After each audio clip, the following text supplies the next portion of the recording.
I was a 22-year-old single mother with 2 children. On one of the main streets, I resided in a ground floor flat. I parked behind the building in the back alley. My front entrance fronted the street, and I also had a side door, as well as a walkway connecting my building to the one next door. Anyway, I arrived home with my child in the middle of the afternoon on a Saturday. I noticed a man in a hoodie hovering about my parking place as we drove down the alley to go to my spot. It was strange because it was hot outside and he was wearing his hood up, but there were a lot of gangsters who wanted to be kids in the neighborhood, so whatever. But that was a strange location to be standing. He turned around and began strolling towards the street, past my side door as I approached the building, and began pulling into my parking place. I imagined he was smoking a joint or something when he left when I arrived. My kid and I entered the house, and I was putting things away when the doorbell rang. I wasn't expecting anyone, and I assumed it was this guy right away. I answered the front door because I was young and naive. It was the same person who was still with his hood up. He smiled at me right away, but it was more of a leer than a nice smile. He appeared to be around 16 with cornrows and a false gold grill set with small fake diamonds. I wish I hadn't opened the door, but I couldn't help myself. Hi? He just stared at me and didn't say anything. At this point, I noticed another youngster in a hoodie pacing on the sidewalk behind him, staring at us.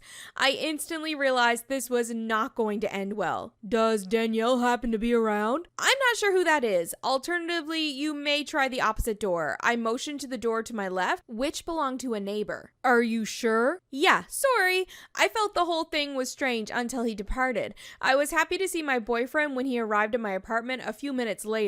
He owned an old Jeep that he regularly parked on the main street in front of his house. Shortly after he arrived, he walked out to fetch something from his car, but it was gone.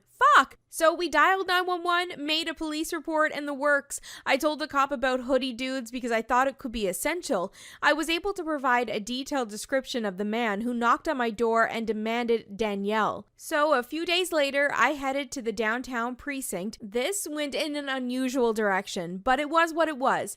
2 detectives led me into a dimly lit room where a middle-aged woman sat with a young woman in a wheelchair. The young woman's lower leg was encased in a massive cast with an entire metal contraption encircling it, with perhaps a dozen metal rods embedded in the cast itself. I had no idea what was going on at this point. We finally got going. They formed a line. I didn't identify guys 1, 2, or 3 when the lineup began. However, when number 4 came out, I immediately recognized the person who had knocked on my door. He didn't have his obnoxious grill, but it was unmistakably him. They brought the other 2 women into the hallway when the lineup was completed and told me to keep put.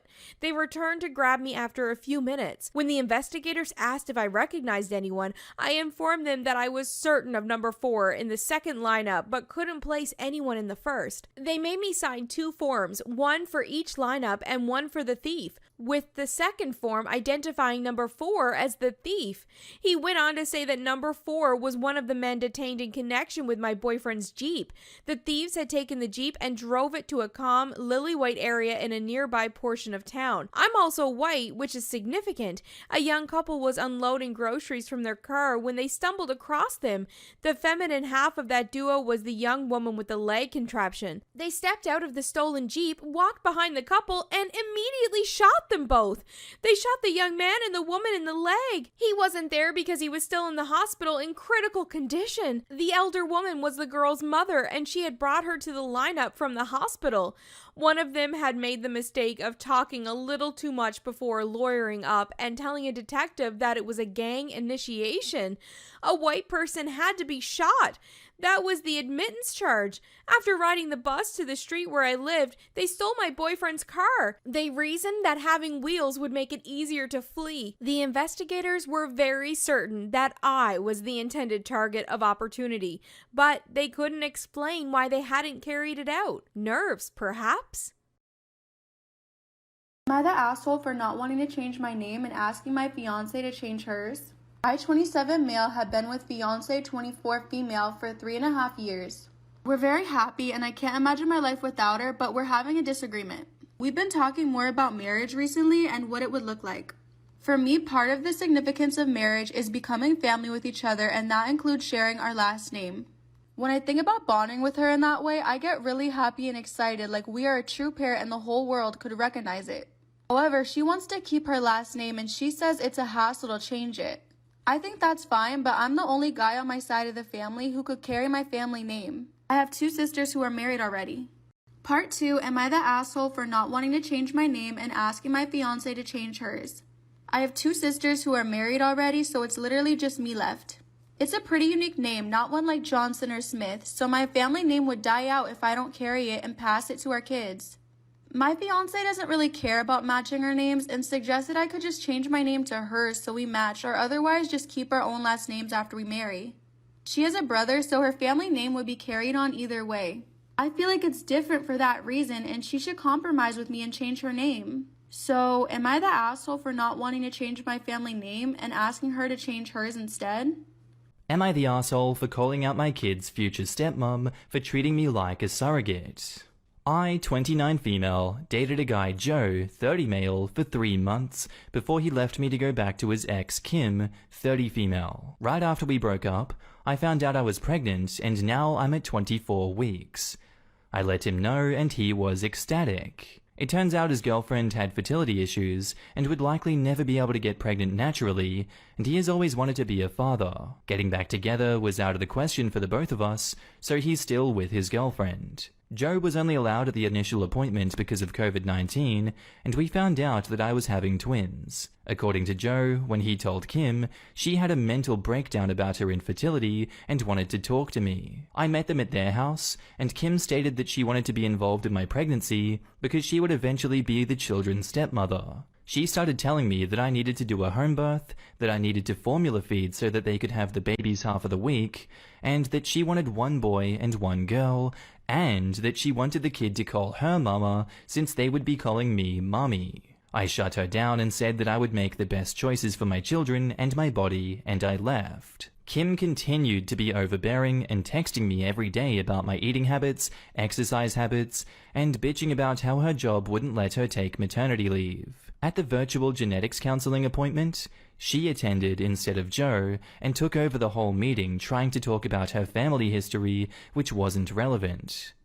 When it came time for my 20-week level 2 scan, they allowed me 1 guest, and Joe suggested I take Kim instead of him, which I refused to do. Joe did end up coming, and he found out the gender because I wanted to keep it a surprise for me so we could throw a gender reveal party. I put a pregnancy announcement on my social media, and then she put up an announcement saying that they were expecting twins the non-traditional way and how blessed she was. I was irritated, but I kept my mouth shut. Then she threw a gender reveal party and posted it on social media. I wasn't even invited. She also announced that she's having a baby shower. I commented on her posts and told her to stop treating me like a surrogate, that the kids weren't hers, and that Joe didn't have any claim or custody of the kids until they are born. I then called Joe and reiterated all of this and stated that I would not be seeing either of them until we went to the family court and that my mother would be my birthing partner. He and Kim and some of her friends and family are saying that I'm an asshole, and her mother even called and insisted that I give her one of my babies. Like, is this the parent trap? So, am I the asshole? Am I the asshole for not letting my stepdaughter use my wedding dress? I married my husband when I was 24 years old. I had a 7-year-old daughter and I'd been a teen mom by myself for a long time. We met through our daughter's school because he had an 8-year-old daughter from a failed marriage that he was raising on his own. We got married quickly at a big ceremony where I used my savings to get a beautiful wedding dress. I was thrilled to have a dad for my daughter. My daughter Lena and stepdaughter Maria are both my children. Maria's mom moved 4 states over when she was little and she's had no contact since, so it was easy for us to bond. They were treated the same and nobody ever realized they weren't biological. Maria got engaged to her high school boyfriend at 18 and 2 years later Lena got engaged too. Both girls wanted the dress. I refused to choose, but it wasn't a problem. They decided Maria would use it first because she got engaged first and Lena would use it second. A few months after engagement, Lena and her husband were hit by a drunk driver. Her fiance survived, but Lena didn't. Maria and I grew apart during this time and the grief was unimaginable. Couldn't eat or sleep, but I'm doing better now. Maria pushed back the wedding but has recently rescheduled and is asking about the dress. I couldn't imagine her wearing it knowing that Lena never would. It felt like a betrayal. I gently told her I'd pay for any dress she wanted and would take her shopping. Marie insisted that she wanted to wear her mom's dress and that I promised her. Things got heated and she asked if I'd let Lena use the dress if she died. I'm going to start a series of doing my makeup over my own scary childhood stories.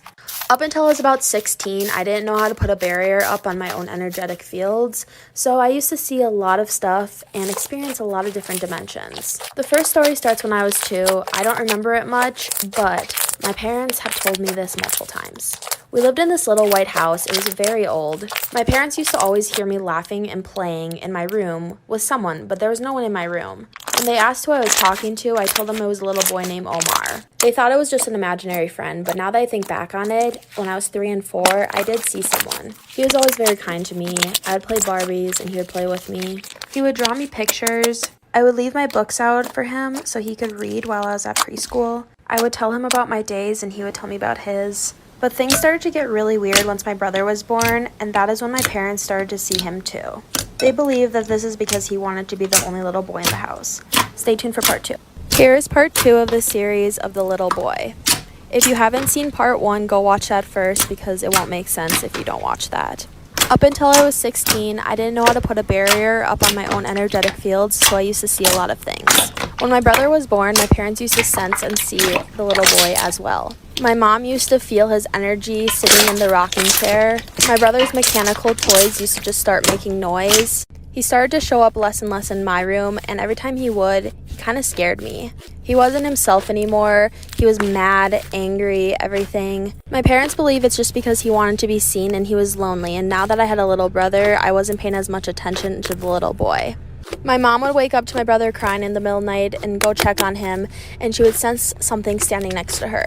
Weeks later, we moved out of that house due to a shooting in our backyard. My old nanny, who lived across the street, told us after we moved out, she would always see something in the window of my room. To this day, Omar still shows up in my dreams. Continuing my series on my scary childhood stories. Up until I was 16, I didn't know how to put a barrier up on my own energetic fields, so I used to see a lot of things. After my dad remarried, we moved into a blue house, and me and my stepsister shared a room. Right when we moved in, I already knew something was off about that house. It was just kind of creepy. I got weird vibes from it. Nothing really happened within the first couple months of living there until winter hit. Keep in mind, this was like during when I was 14 and 15. Me and my stepsister's room was right below the attic, and at night we used to hear footsteps up there. These weren't footsteps coming from an animal, they were more footsteps coming from heavy boots hitting the ground.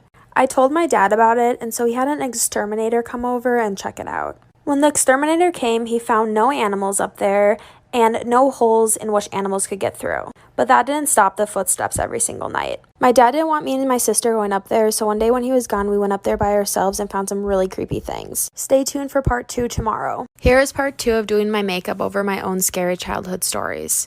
This is part 2 of the attic series. Up until I was 16, I didn't know how to put a barrier up on my own energetic field, so I used to see a lot of things. After the exterminator came and found no animals or places where animals could get into, me and my stepsister decided to go up into the attic after my dad had left. When we went up there, it was filthy. The first thing that we noticed were hangers, and they were hanging clothes and belts from the ceiling. The weird thing is the clothing didn't look that gross, and it looked like it hadn't been up there for very long. The energy up there just felt very intense, and we wanted to get out of there right away. The footsteps didn't stop after the exterminator came or after we went up there.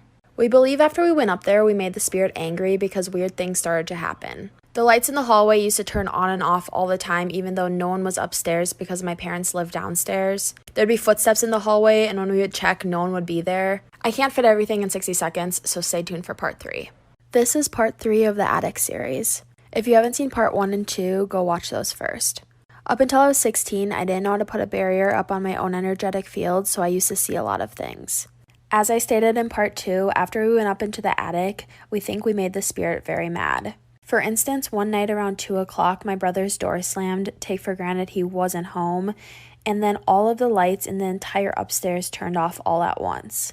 A couple seconds later, we heard this old man say hello outside of our door. We started screaming at the top of our lungs, and my dad came upstairs. He turned all the lights back on for us, and once he went back downstairs, the lights turned back off. We also used to sneak out of our windows a lot and leave them open, so when we got back, we could just climb right through, but when we come back, they would be shut.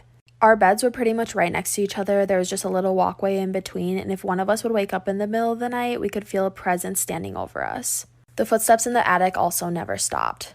Comment if you want to hear more scary stories. Doing my makeup over my own scary childhood stories. Up until I was 16, I didn't know how to put a barrier up on my own energetic fields, so I used to see a lot of things. This story is why you should never mess with the Ouija boards. We moved into my dad's girlfriend's house, where one of her daughters lived upstairs, my brother lived upstairs, her other daughter lived down in the basement, along with me, who lived in a makeshift room in the basement. One night, me and her 2 daughters decided to buy a Ouija board. After my dad and his girlfriend went to bed, me and her daughters all went downstairs, grabbed a bunch of candles, set up the Ouija board, and grabbed a bunch of our great-grandparents' stuff. We wanted to see if any of our great-grandparents would talk to us. We were so excited because the Ouija board was working and things were moving it. We asked what the spirit's name was, expecting it to be one of our great-grandparents, but it said its name was Tick. T-I-C. We asked it to repeat it again, and it spelled out T-I-C. We knew that it wasn't one of our great-grandparents. Stay tuned for part 2.